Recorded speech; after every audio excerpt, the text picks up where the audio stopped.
So ఇప్పుడు ఒకటే విమర్శ మీరు ఎదుర్కొనేది ఎవరు మాట్లాడినా ఇదే మాట్లాడుతున్నారు. 10 సంవత్సరాలు బీఆర్ఎస్ గవర్నమెంట్‌లో మీరున్నారు. అంటే మంత్రిగా లేకపోవచ్చు.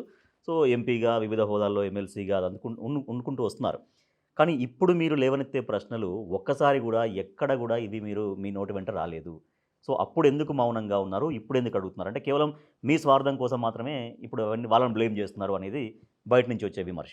డెఫినెట్‌గా అట్లానే కనపడతది. నేను తప్పు పట్టట్లేదు. అట్లా అనుకునే వాళ్ళ ఆలోచన కూడా 100కి 100% కరెక్ట్. ఎందుకు కరెక్ట్ అంటే వాళ్ళకి ఇంటర్నల్ విషయం తెలవదు గదా!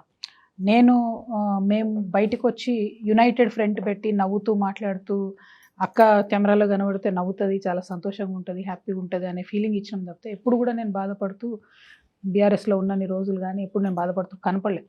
నన్నంత జైలుకి తీసుకుపోతే కూడా నా కళ్ళలోకెళ్ళి మీరు కన్నీటి చుక్క చూడలే. జైలు నుండి బయటకొచ్చినాక ఏడ్చిన చాలా వాడిని. కాన్ఫిడెంట్‌గా ఉన్నారు అసలు. బా మిమ్మల్ని చూసి నిజంగా ఆశ్చర్యపోయాం అందరం. ఎందుకంటే నేను తప్పు చేయలేదనే కాన్ఫిడెన్స్ నాకు. సో, అట్లా నేను మెయింటైన్ చేసిన నా పర్సనాలిటీని. ఇప్పుడు అందరూ ఏమనుకుంటారంటే ఏం బాధలు లేకుండే అనుకుంటారు. ఇంట్లో ఉన్న విషయాలు బయటికి చెప్పరు. ఇప్పటికి కూడా మా ఇంటి పర్సనల్ విషయాలు నేను చెప్పలే. పొలిటికల్ విషయాలే చెప్పిన. నేను నా ప్రాణం పోయినా పర్సనల్ విషయాలు చెప్పను. ఎందుకంటే అది ప్రజలకు అవసరం లేదు. అది అనవసరం. పొలిటికల్ విషయాలు ఎందుకు చెప్పాల్సి వచ్చింది అంటే ఎందుకు నిన్ను బీఆర్ఎస్ పార్టీ సస్పెండ్ చేసింది? ఎందుకు డిఫరెన్సెస్ వచ్చినాయి? అని నా పర్సనాలిటీని నేను డిఫెండ్ చేసుకునే క్రమంలో నేను కొన్ని విషయాలు చెప్పాల్సి వచ్చింది. చెప్తూ వచ్చిన.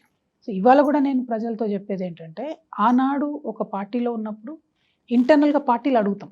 ఇంట్లో చర్చ అవుతది. బయటకు వచ్చి అందరం కలిసి ఒకటే మాట చెప్తాం కదా! 100 విషయాలు మాట. పార్టీ లోపల ఇప్పటికి కూడా మీరు ఎవరినన్నా అడగండి. కేసీఆర్ గారితోని అట్లా కాదు ఇట్లా అనేటటువంటి వాళ్ళు పార్టీలో 2 ఉన్నారు, 3 ఉన్నారు అంటే నేను ఒకదాన్ని. నేను తప్ప ఎక్కువ మంది లేరు ధైర్యంగా అడిగేవాళ్ళు కానీ లేదు సార్ ఇట్లా కాదు ఇట్లా అని చెప్పేటటువంటి. అట్లా నేను అనేక సందర్భాల్లో అడిగిన, అనేక సూచనలు చేసిన. ఇవాళ నా పాంచజన్యంలో నేను పెట్టినటువంటి అనేక అంశాలు ఆనాడు చెప్పి ఉన్నటువంటి అంశాలే, కొత్త ఏం కాదు. అవే నేను ఇప్పుడు నా ఎజెండాగా నేను ప్రజెంట్ చేస్తాను.